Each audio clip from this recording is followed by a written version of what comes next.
So saya punya point lah berhubung dan respon saya kepada saudara Lim Wen Eng. Any questions?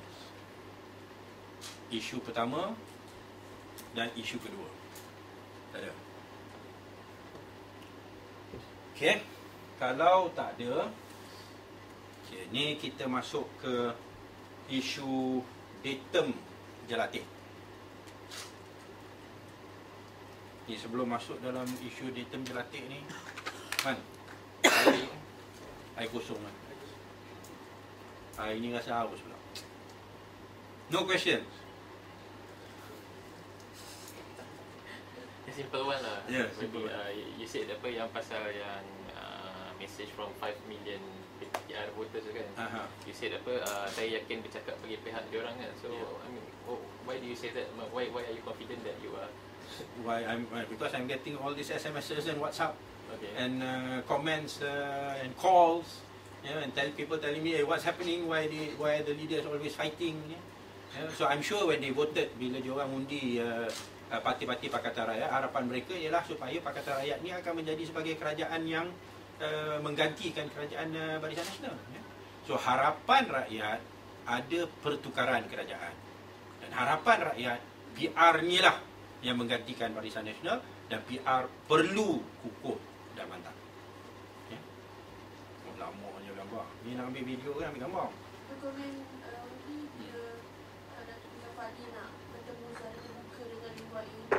So dia kata macam tu, bagi rasa tindakan yang patut dicontohi atau bagaimana? Saya nampak macam seolah-olah dah jadi personal lah, dan saya tak nampak untungnya. Tetapi kalau boleh, biarlah jumpa untuk berbincang dan mencari penyelesaian, kerana harapan rakyat ialah PAS, DAP dan PKR ni boleh bergerak dan bekerja sama dengan baik dan mantap. Patut buat secara terbuka. Patut ke buat secara terbuka? Itu dia orang sebagai pemimpin, dia orang kena fikir.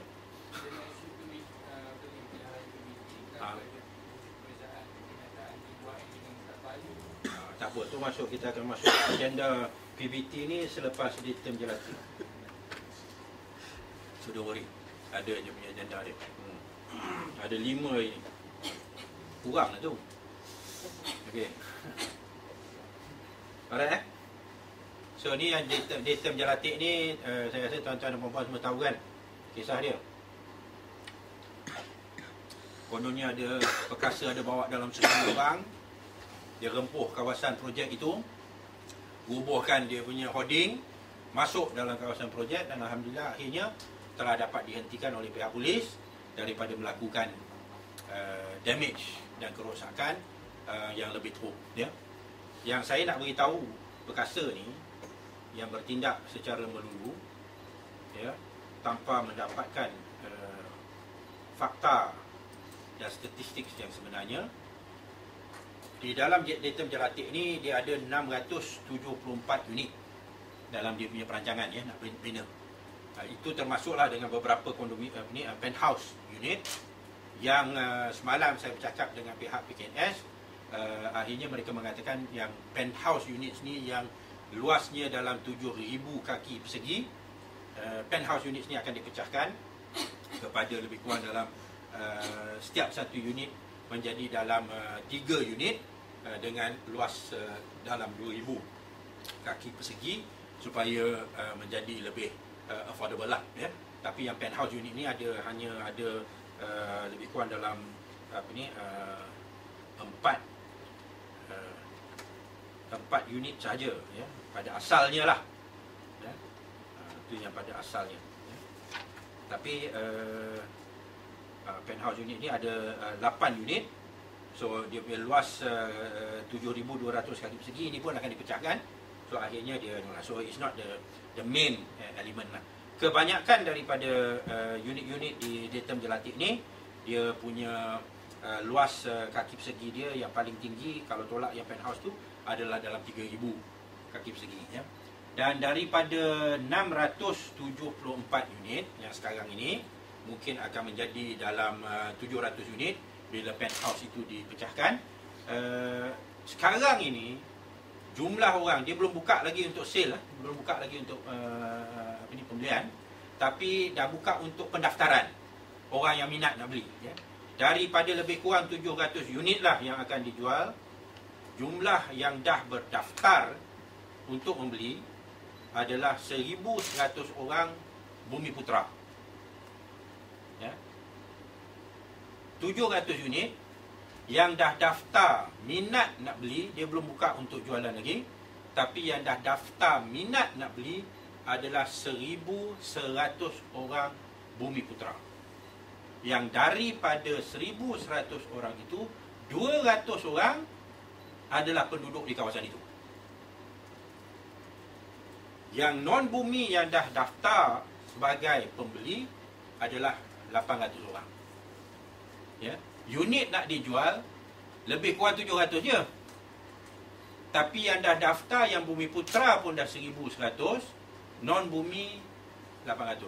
Lalu mana datang cerita dongeng perkasa ni yang kata nak jual pergi ke Jepun lah, Taiwan lah, Hong Kong lah, Singapura lah dan sebagainya, ya. PKNS target jualan bila dibuka akhirnya minima 50% Bumiputera. Minima 50% Bumiputera, dan maksimum berdasarkan kepada yang telah berdaftar minat untuk beli 70 to 80%. Lalu apa yang perkasa duk buat sibuk ni, ya? Tindakan berdasarkan maklumat yang tak tepat, sentimen perkauman yang sempit dan songsang kerana agenda politik yang nak dibawa oleh perkasa dalam usaha mereka membantu UMNO Barisan Nasional. Kononnya Kerajaan Pakatan Rakyat ini tidak mesra Bumiputera, ya. Dia ingat Kerajaan Pakatan Rakyat ni macam kerajaan BN kot, ya. Sedangkan dalam kes ini PKNS dah ada guideline yang jelas, ya. Dan saya nak tanya, kenapa mereka diam apabila ada tindakan-tindakan yang lagi teruk yang dilakukan di negeri-negeri di bawah Barisan Nasional. Di Johor, Iskandar Malaysia dah dibina dan habis dijual kepada Singapura, Taiwan, Hong Kong. Kenapa dia diam di Iskandar Malaysia, ya? Di kawasan penggerak yang Rapid Regional Asian Petroleum Industrial Development area ke apa yang dia nak bina tu, yang Petronas nak bina tu, sampai 7 kampung Melayu habis diusir, ya? Kenapa perkasa diam?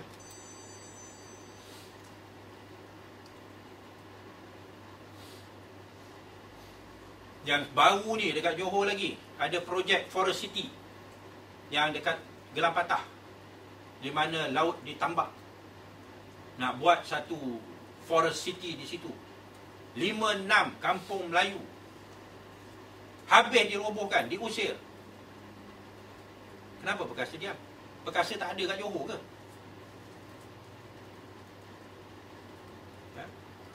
Yang kampung Cubadak di wilayah, mana perkasa? So nampak sangat ini semua agenda UMNO Barisan Nasional yang bertujuan untuk nak menjatuhkan imej Pakatan Rakyat. Kononnya Pakatan Rakyat tidak menjaga kepentingan Bumiputera, sedangkan projek Datum Jelatik itu terbukti seperti mana yang saya sebut, menjaga kepentingan orang Melayu membangunkan kawasan orang Melayu dan akan dijual balik kepada majoriti orang Melayu. Maka apa isunya? Ya. Saya menganggap bahawa tindakan yang dilakukan oleh perkasa itu satu tindakan yang menjatuhkan imej orang Melayu dan agama Islam. Dan saya nak minta lah JAIS, MAIS dan Majlis Fatwa untuk mengambil berat sikap dan pendirian yang dilakukan oleh perkasa yang faham saya adalah bercanggah dengan ajaran Islam. Saya rasa semua orang pun dah pernah dengar hadis Rasulullah SAW, laisa minni man da'a ila asabiyah wa laisa minni man qatala ala asabiyah wa laisa minni man mata ala asabiyah. Bukan daripadaku mereka yang menyeru kepada perkauman yang sempit, bukan daripadaku mereka yang berperang atas perkauman yang sempit, dan bukan daripadaku mereka yang mati atas dasar perkauman yang sempit, iaitu yang asabiyah ini. Saya nak minta lah Majlis Fatwa keluarkan fatwa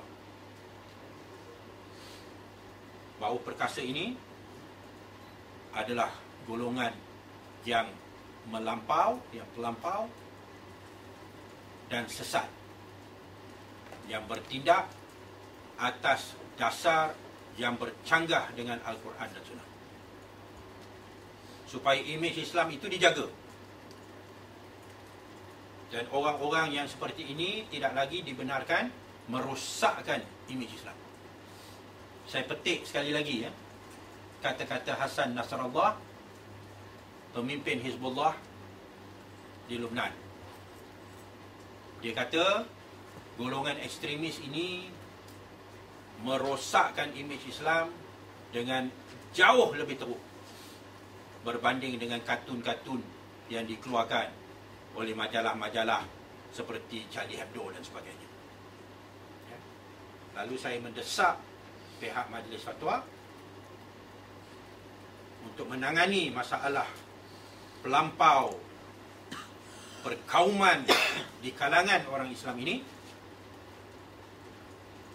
dan dengan mendedahkan dan menjelaskan berdasarkan kepada dalil dan hujah kenapa tindakan-tindakan mereka ditolak oleh Islam. Ya. Okey. Itu isu datum jelati. Ada apa-apa soalan? Berkenaan dengan yang JAIS dengan perkasa tadi tu, maksudnya YB nak apa, ada fatwa ke apa macam ni? Biar dia kaji lah. Ini melibatkan orang Islam. Ya, perkasa tu setahu yang saya tahu yang Melayu Islam ya. Lalu kalau tindakan mereka betul, mintalah Majlis Fatwa kata betul. Kalau tindakan mereka tak betul, mintalah Majlis Fatwa kata tak betul. Boleh pergi rempuh apa ni, projek site, robohkan harta awam, ya, robohkan hoarding, tunjuk sikap Samsin. Ya.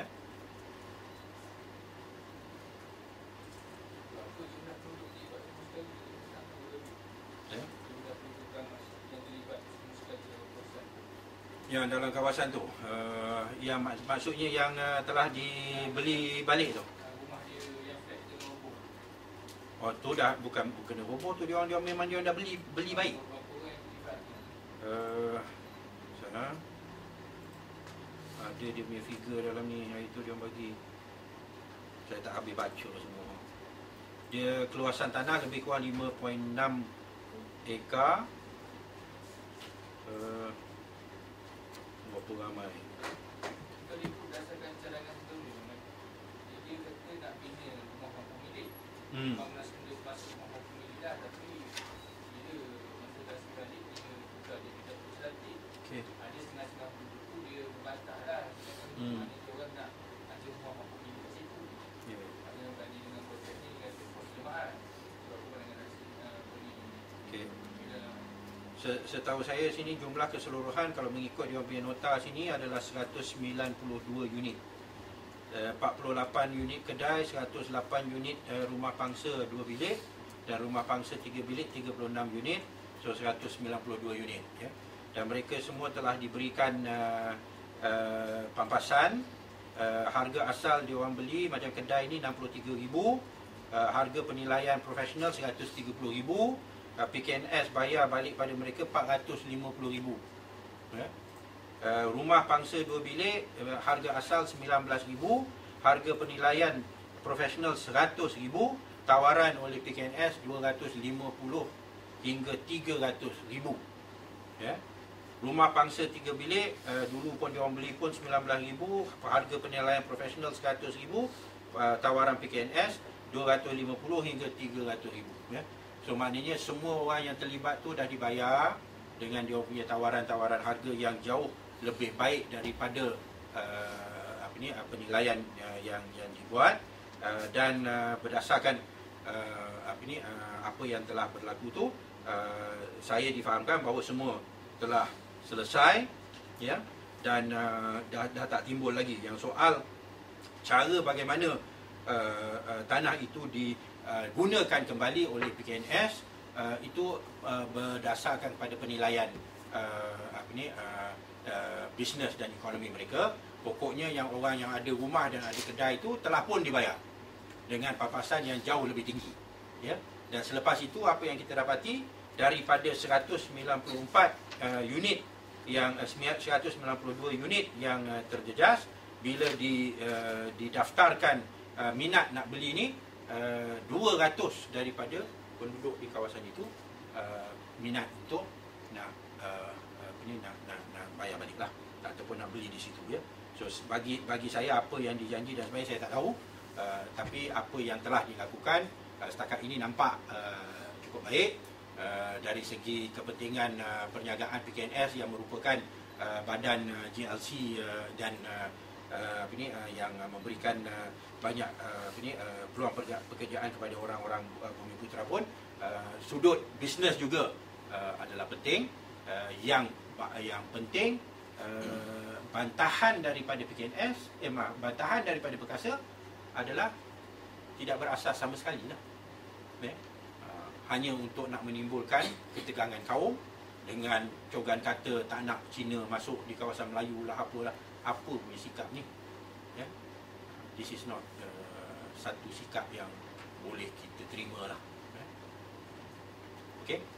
So yang figure-figure dia semua kalau nak kan saya boleh photostat lah yang mana yang jumlah dan sebagainya. Tapi yang program bagi saya yang apa yang telah dilakukan oleh PKNS di Datum Jelatik adalah baik dan membangunkan juga kawasan Melayu ya.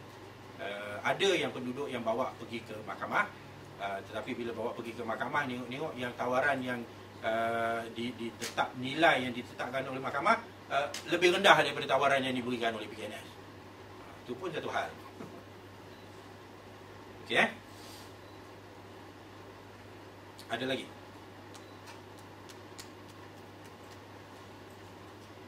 So yang tindakan ekstremis yang seperti mana yang ditunjukkan oleh oleh Perkasa ini pun perlulah dikutuk dan ditolak oleh rakyat Malaysia. Kita ada undang-undang, semua ikutlah undang-undang, prosedurnya dan sebagainya. Okey.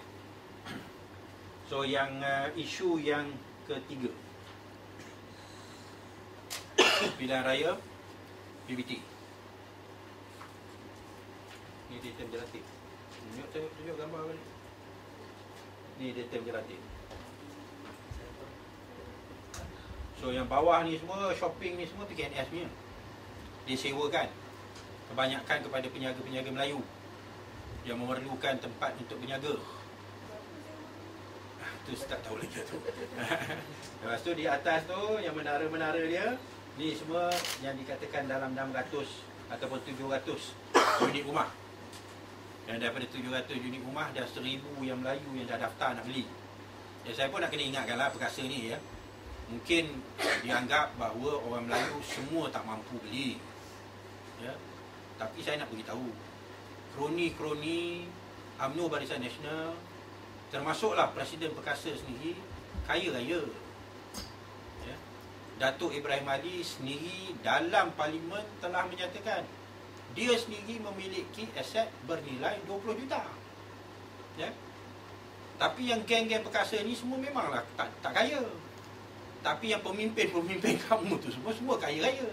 Berikan gambaran Melayu semua miskin, maka berilah duit pada Melayu, maka yang Melayu yang dapat duit tu puak-puak dia lah. Ya. So, janganlah kita ni tertipu dengan mainan perkauman Melayu UMNO dan kroni-kroninya yang nak berikan gambaran Melayu semua dah miskin, yang kaya semua bukan Melayu, sedangkan yang kaya Melayu pun ramai di kalangan kroni UMNO, yang miskin Cina dan bukan Melayu pun ramai.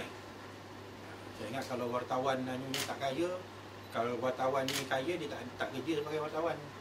Saya tak tahulah. Kecuali kalau gaji wartawan semua puluhan ribu, saya tahu.